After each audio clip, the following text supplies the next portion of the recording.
We are back with another episode of Let's Talk Trades. I am your host, John Tay Hawkins, and we are going to talk about a topic that I've been getting a lot of comments on, a lot of questions, and I've thought about just making an entire episode about it. So if you are interested, we are going to talk about getting your North Carolina general contractor's license. So we're going to talk about everything you need to know. We're going to talk about what this license is, why you need it, the different types. We're going to talk about the requirements and how the application process works, the books you'll need, how to study, and ultimately how to get it done.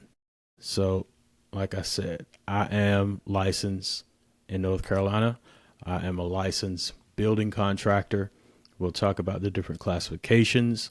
We'll talk about the different limitations and what you need to pass the exam. So if you're interested, this is your show, and let's dive into it. So let's start with the law, because this is important and I don't want anyone to gloss over it. If you are in North Carolina and you are in the process of contracting, that means bidding, signing contracts, overseeing any work on a project that costs $40,000 or more, you are required to have a contractor's license. So that was changed a few years ago. It was originally 30, now it's 40. That's North Carolina General Statute 87-1. Again, and it's the law of the state. Without that license, you cannot legally bid on any jobs over that amount. You can't legally get paid for the work. And if you do it anyway, you're looking at potential fines, criminal liability, and you're handing the homeowner the project, and they can deny payment, and the law will be on their side.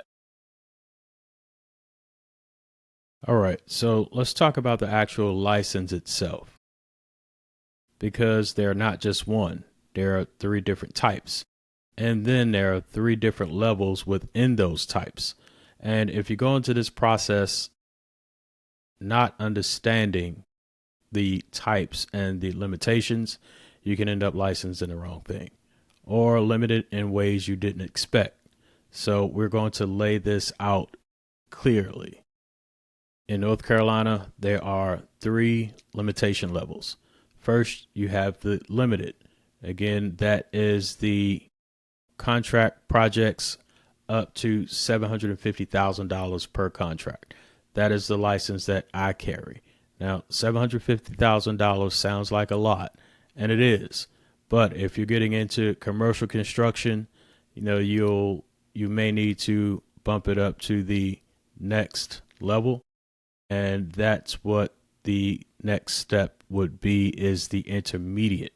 The intermediate gives you projects of up to 1.5 million per contract.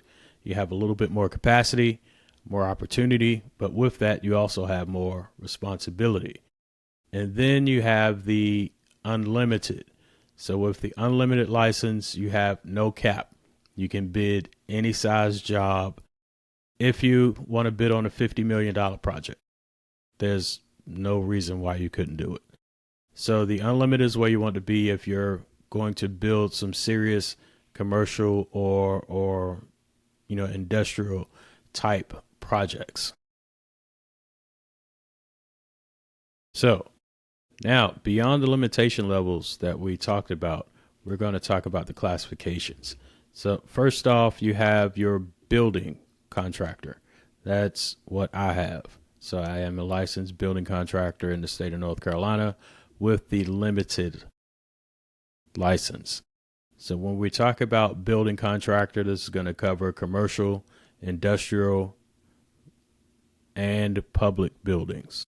So you're thinking offices, you're thinking retail, you're thinking hospitals, you're thinking warehouses. So when we think about that, it's easy to go through $750,000 per contract.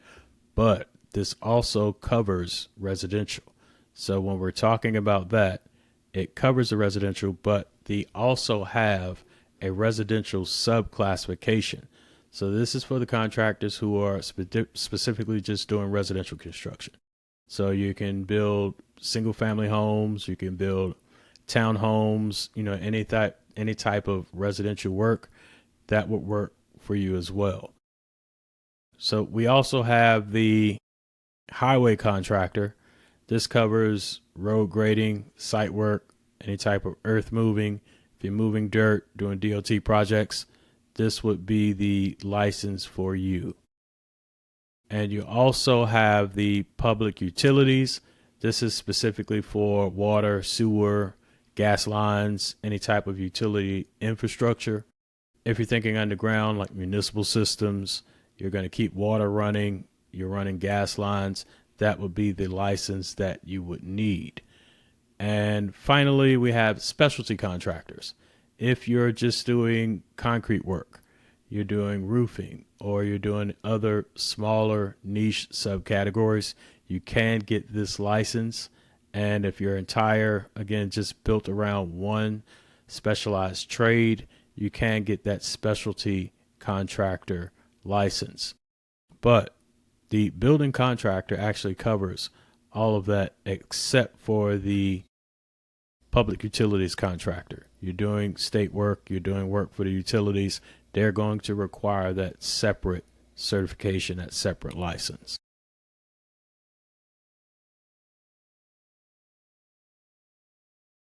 Okay, so now you know what kind of license you want. Now let's talk about what you need before you can even sit down to take the exam, because the exam is not step one. There's an entire process that you must complete to submit your application. And if you're not prepared, it will slow down the process. So, first off, you must be 18 to take the exam.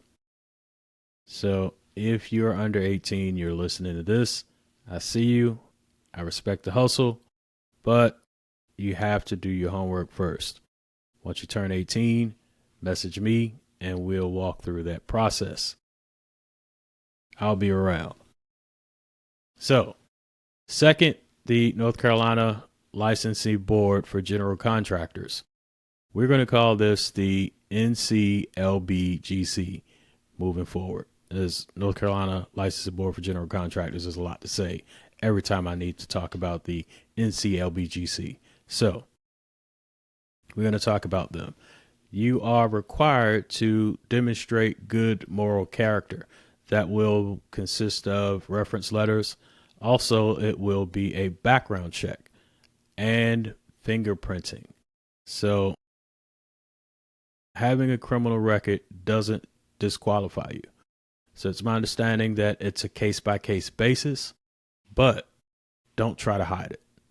If you have a criminal record, let them know, because it is case-by-case basis.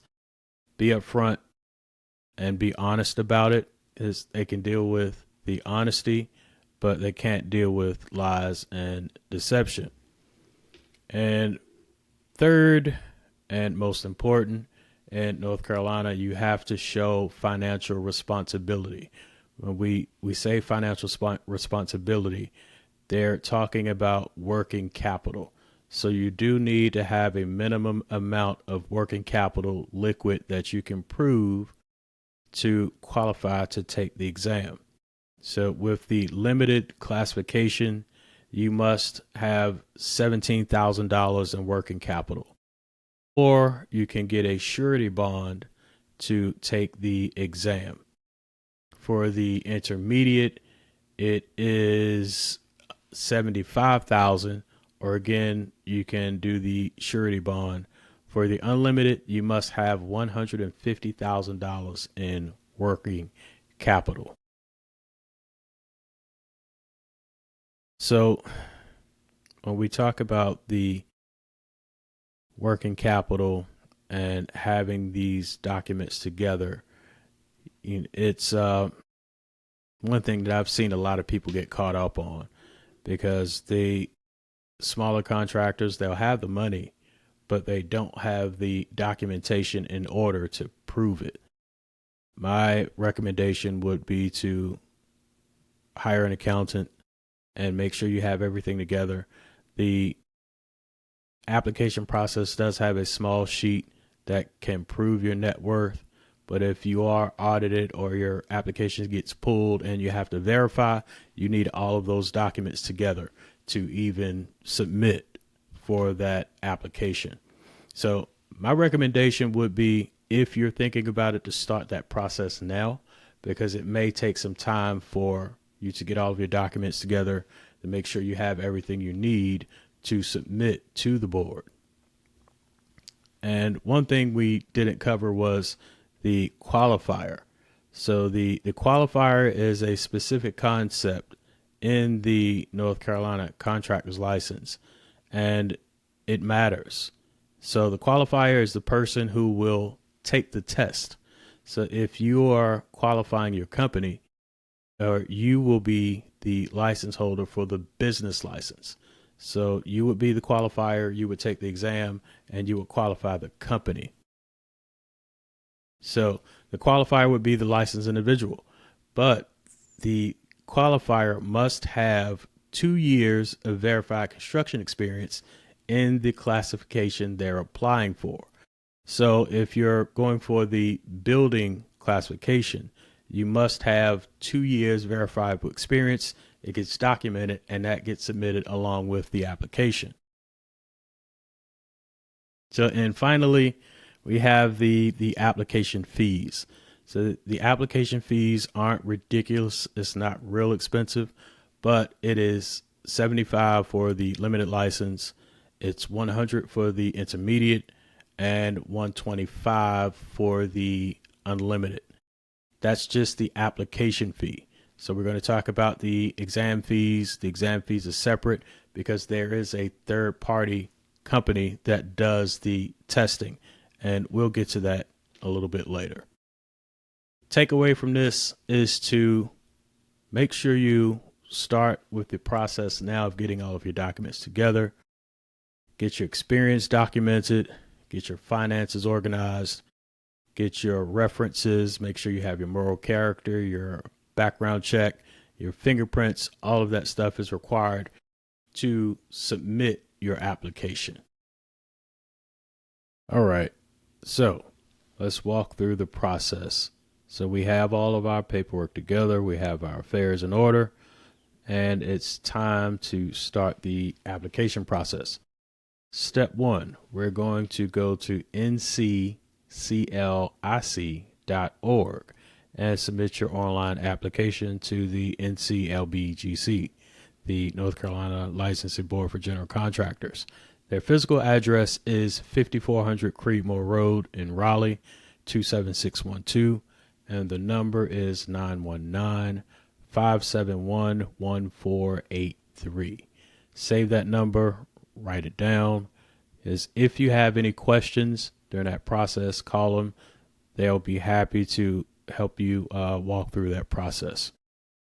So again, your application is going to have your personal information, the classification, the limitation level, your experience documentation, all your financial paperwork, your background check, and everything we just previously talked about. Take your time and fill it out completely and accurately. Anything incomplete or anything incorrect gets your application delayed. And again, that is lost time. Step 2, the board will receive your application and they're going to verify everything. They're going to verify your experience.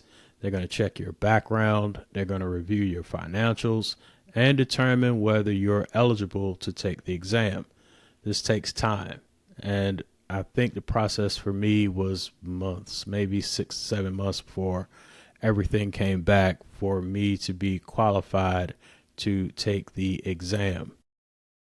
Once you are qualified, you will receive a examination eligibility letter. It will come from the board. This letter will give you a state assigned ID number. Write that number down. Again, that is how you will schedule your exam with that ID number. So don't lose it. Then you will go to the PSI exam website. It is testtakers.psiexams.com/NCCON and schedule your exam with PSI Services LLC. PSI is a third-party testing company that administers the exam for the board. You'll use your state-assigned ID number to register to pick your testing center. They have testing centers throughout the state. So if you're in North Carolina, you will be able to find something close to where you are. And here's a piece of advice. Don't sit on that eligibility letter. You have a certain amount of time. I think it's 120 days to schedule your exam from the time you receive that letter.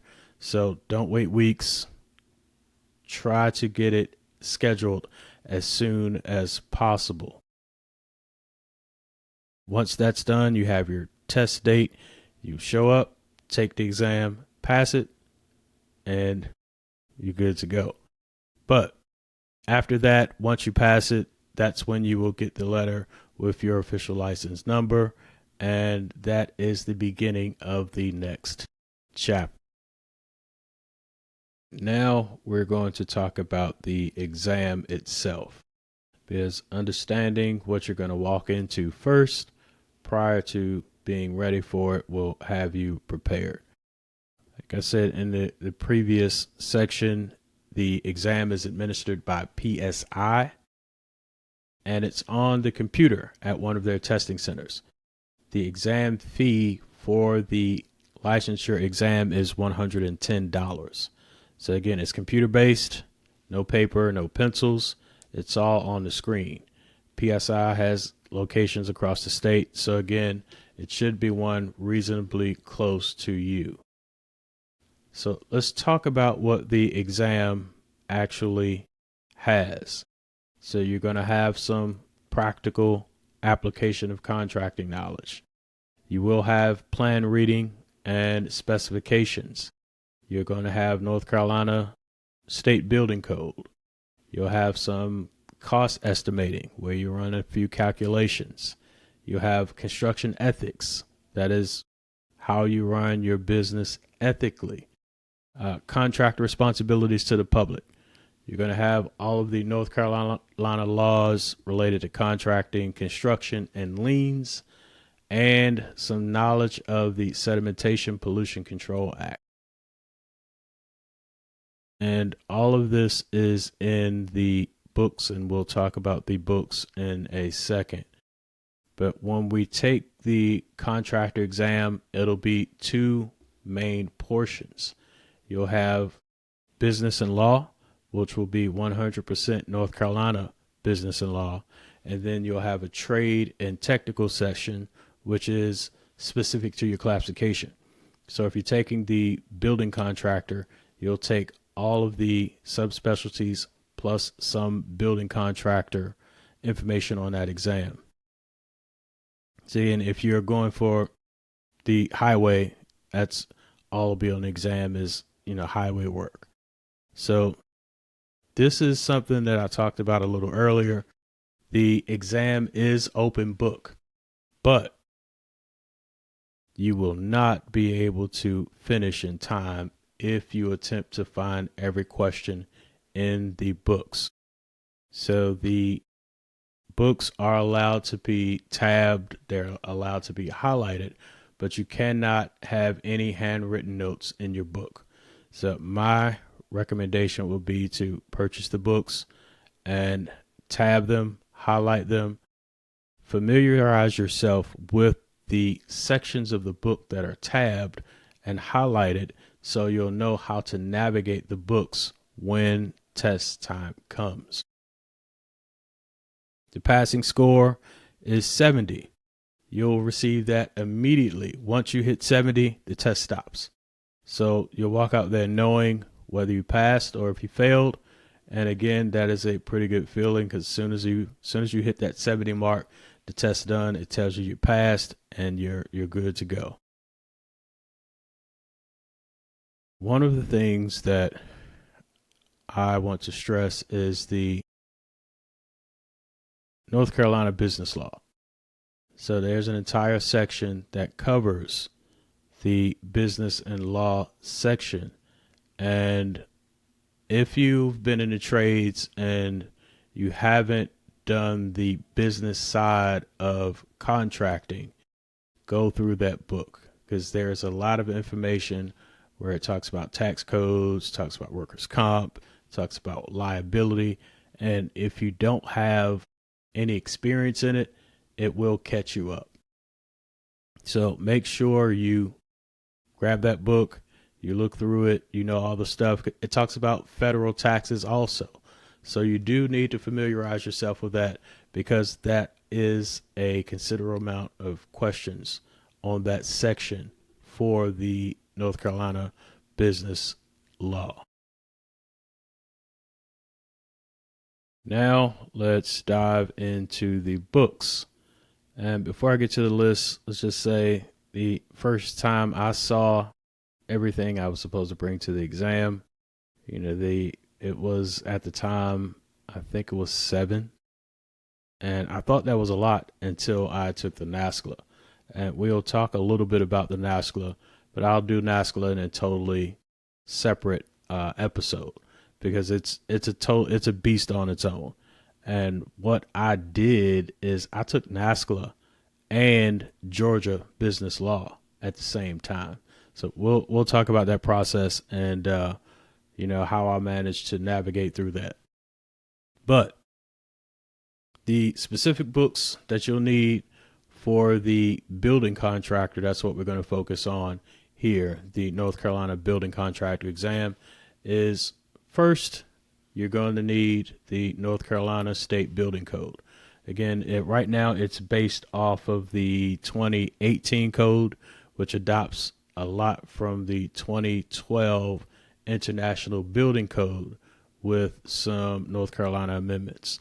So that's what you're gonna need for the exam currently, and it's a pretty big binder. So make sure you tab it and highlight it accordingly. The second book is the Guide to Business Law Project Management for North Carolina General Contractors. This is your business law book, business and law book. We always just say business law, but it's business and law. And that will be the 10th edition for this exam. There are minor changes in between editions, so make sure you get the most updated edition. And the entire list of books that you will be able to bring into the exam center will be on the PSI website. So check to make sure you have the most up-to-date edition of the books for the exam that you are taking. Number 3 is the OSHA Code of Federal Regulations, CFR 1926. So the OSHA 1926 is the federal regulations for safety, and there are quite a few questions on the exam that come directly from that book. So make sure you have it. You can tab it. Again, you can highlight it so you'll know where to go to navigate. Some of the things I remember were structural steel, roof members. It was scaffolding. All of those will be on that exam. And I can tell you firsthand that that's my specialty now, being a safety director for the company. And it is a lot of information in there, and it is a lot of construction related information in there along with the safety portions. So you will need to be able to navigate that book, because again, there are questions from that OSHA 1926. Number 4, North Carolina Administrative Code. This one covers North Carolina specific rules and administrative policies. So again, this is not business law. This is a separate book, and it's not the most exciting read, but again, these are specific administrative codes for the state of North Carolina. Number 5 is sports fields, second or third edition.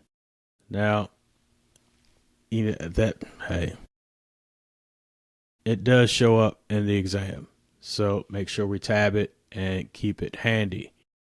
So number 6, 7, and 8, anti-accessible and usable buildings and facilities, the ACI building code requirements for structural concrete, and the ACI building code requirements for masonry structures.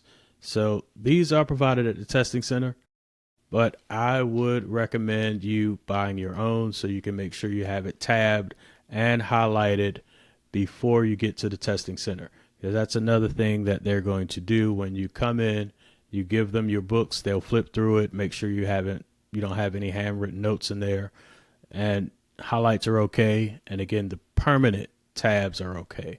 We're not talking about post-it notes on the edge of the book. They must be permanent tabs. So again, we want to make sure we tab everything. Index major topics during the exam. Your time will be your most precious resource. So those tabs will help to save you time.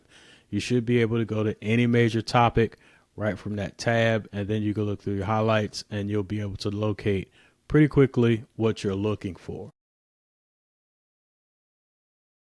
And one of the biggest recommendations, one of the biggest test tips I can say is don't just buy them, use them, flip through them. All of the highlights, make sure you read them. Try to make sure that you know where they are. You have an idea of where they are, even when you flip to that tab and you want to look for information. You should know how to navigate pretty quickly. Also, we'll talk about the NASCLA in a next episode, but what it is the National Association of State Contractor Licensing Agencies. That's what NASCLA stands for. So again, I have the NASCLA certification. North Carolina recognizes the NASCLA certification along with the state of Georgia.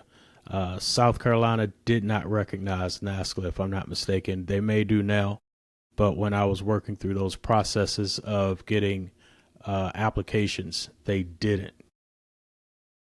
So again, if you want me to do another episode, I probably will, and we'll dive directly into NASCLA and what's on it. When I took it, it was 26 different books. So it was easily one of the toughest exams I ever took in my life. So I'll do another episode on that one later. Okay, next up, we're going to dive into study strategies. So again, this is where a lot of people need real talk, because studying for a contractor exam is different than anything you've done before.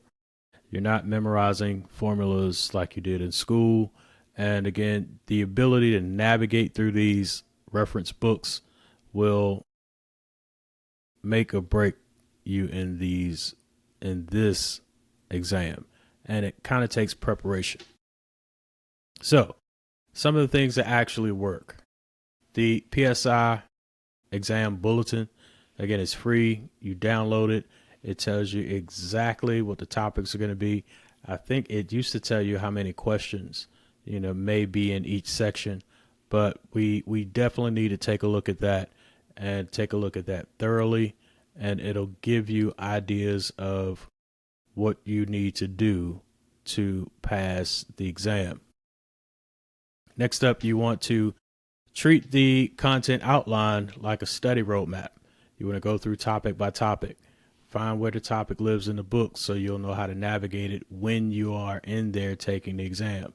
So again, make sure you have your tabs. You want to read it, you want to highlight it, and make sure that you have everything before you start that process inside of that room in the cubicle taking the exam.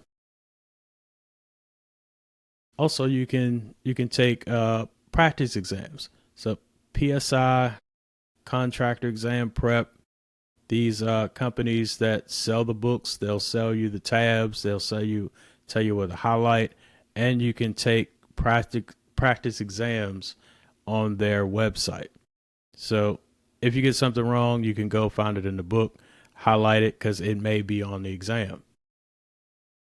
So make sure that you are comfortable taking this exam and not fold under the pressure of being in there, by yourself attempting to take this exam. Also, when you're doing the practice exam, you want to simulate open book conditions. So again, every time you practice, you want to practice with your tabs in front of you, not the digital copies, not notes on your phone. You want to use the actual books that you're going to use to take the exam. So again, you will spend more time than you think trying to navigate to find one question. So make sure that you know where everything is, you know how to navigate through it, and you'll be able to confidently go through the exam. Also, again, I talked about it a little bit earlier. Make sure you master North Carolina business and law. So, because it bears repeating, knowing that book inside and out, knowing where to navigate, how to answer those questions, because knowing about North Carolina workers' compensation laws, all of that applies, and there is a separate test that you must pass. So you must pass this section to get your license. So learn that book. Also, North Carolina has specific lien laws. So make sure we focus in on the lien laws in the North Carolina business and law. Workers' comp, you want to make sure you familiarize yourself with that. The NC specific generic construction knowledge. So that's the trades portion. You want to make sure you familiarize yourself with that. Again, like I said, the OSHA 1926, make sure that's highlighted and you know how to navigate through that. Also, the sedimentation pollution control. Again, it's a small topic, but there are quite a few questions on the exam covering that one book, and it's a very thin binder. So make sure you familiarize yourself with that. Also, the biggest thing that I can tell you and also warn you is to try not to cram and memorize all of this stuff. Cramming for this exam will not work, in my opinion, to be 100% honest with you. Being calm, reading through the questions, and being able to navigate through this book will help you as the best, instead of attempting to cram all of this information to try to memorize every question. I took a prep course. So I took the prep course through the North Carolina General Contractor Seminar, and they have in person, they also have online, and I actually used this person for North Carolina, South Carolina, Georgia, and NASCLA, if I'm not mistaken. So he's very knowledgeable, and I'll post that information in the show notes if you want to take that course. So again, it will help you. It will help you to navigate. They also have practice exams there also. So again, it's always an option. One of the things before we wrap this section is I want to let everyone know that you're not going to pass this exam by accident. It takes time. It takes preparation. You don't need a construction management degree to pass it, but you do need to be prepared and you do need to be organized. It rewards people who put in deliberate, consistent work. Learning how to navigate that book will be critical. And that's the difference between someone who just shows up and someone who's prepared. You will pass it your first time. I did.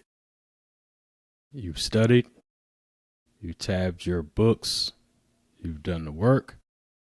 Now it's time to take the exam. test day will have its own set of rules. So PSI has specific instructions for you when it's time to take the exam. Step 1, you want to arrive early. PSI says 15 to 30 minutes. I say minimum 30. I got there maybe 45 minutes to an hour early. You want to give yourself buffer for traffic. I took the exam in Raleigh, so I wanted to make sure that I didn't get stuck in any type of Raleigh traffic. So I made sure I had arrived in plenty of time. I gave myself a 45-minute buffer, and I was able to get there, 30, 45 minutes a little earlier and calm my nerves in the parking lot, get ready, get my mind prepared when it was time for me to go into the testing center. So you want to make sure you get all your materials organized. You don't want to go in there and get turned around because one of your books has a tab or has a something written in it.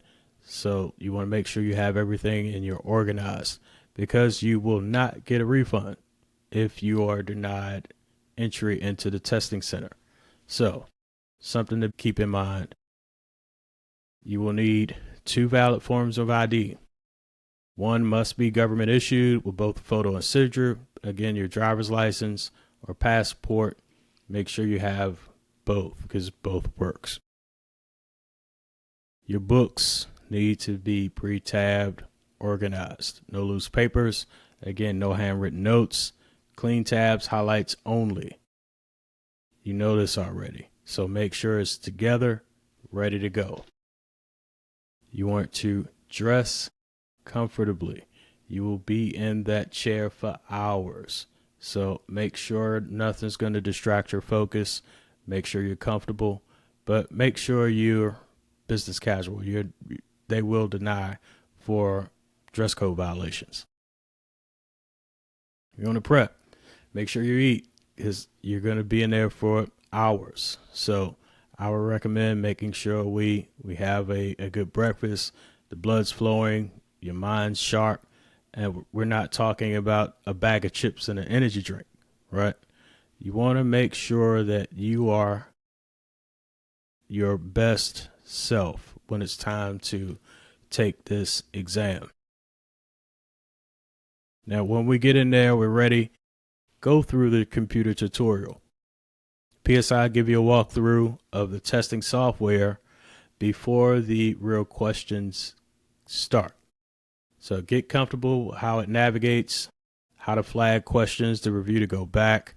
And you don't want to, waste any time when it gets there, not knowing what to do and how to navigate the system. So again, use a computer tutorial, take your time, practice with it before you start the exam.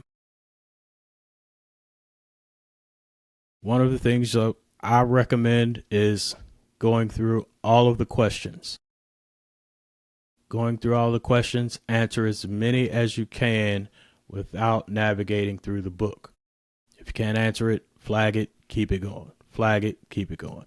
Answer every question you can answer, and then come back and use your books strategically. Again, the exam is open book, but that doesn't mean you should crack open the book for every question. Go to the books only when you genuinely need them. Again, navigating through these books will cost you time, and you will run out of time attempting to use the book for every question. And last and not least, the biggest thing that you can do is to stay calm under pressure. You've done the work, you put in the hours, you've studied. If you feel any type of anxiety, take a deep breath, come back to the question, and keep it moving. One question at a time. That's it. That's all you can do, right? So my recommendation again is go through, answer all of the questions you can. The ones you flagged are the ones you can use to navigate through your book. But do not spend too much time on those questions navigating through the book, because you haven't passed the test yet. As soon as you pass, the test is over. So make sure you can answer all of the questions that you can without navigating through the book. All right. We've covered a lot of ground in this episode. We talked about license types. We've talked about the requirements. We talked about applications. We talked about exam structure. We talked about books. I gave you a lot of information that I have, but I do want to let you know something when it comes to the trades. So the license is the ultimate form of being a professional in the trades. That we get a lot of negative feedback because of some of the pay that comes along with the trades or the hard work. And once you become a licensed professional, none of that stuff matters. I've been on my sites where we had 500, 600 people working, and I'm the man in charge of everyone. I was able to transfer my skills from having a license to a teaching license where my years of experience counted year for year for experience for my teaching license. So I came in starting with more pay than some teachers that were there for years because my teaching license counted year for year with my contractor's license. When we're talking about being a professional in the trades, that's what I'm talking about. You take this exam, you showed up for yourself, you took your craft seriously, you went through the work of making it official. You believed in what you're building and what it was worth fighting for.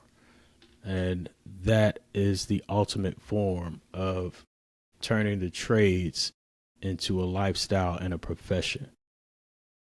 So I can say it, the trades built this country, like literally, we talk about it. Every foundation, every road, every wire, every beam, every roof, people who got their hands dirty and knew how to build, they are the reason everything around you exists. And your license is your stake in that legacy. It's you saying, I'm part of this. I belong here. I'm licensed. I'm a professional. So North Carolina, if you've looked around anywhere, it's booming with construction, whether it's residential. We've had a lot of issues with data centers, but they're coming whether we like them or not. 100% honest with you. They will be built because AI is here. And, that's where we are in this country. So one of the things I can say that if you are interested, the people who get licensed may not be the most talented people. They know how to take the tests. They prepared themselves. They learned what they needed to learn to navigate through the books to pass the exam. That's the differentiator, right? You know what you need to do. You went out there and done it. So again, the website is nclic.org, nclbgc.org, and all of the information will be in the show notes. So everybody, y'all keep me going. Again, the messages, support, I come back. This was one of the most talked about episodes, so I decided to make a full episode on it. You ask, there it is. And again, I'm always available if you have any questions. You want to contact me directly, I'm always available at johntayletstalktrades.com. If you have my number is still my business line. So if you call it, it's going to show up. My line isn't blocked. I've had the same business line for close to 15 years. You have any questions, feel free to reach out. There's no charge, anything like that.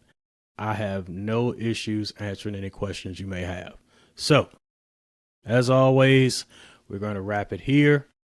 Like, comment, subscribe, send it to somebody you know that's interested in the North Carolina General Contractor's License exam. Send them to me.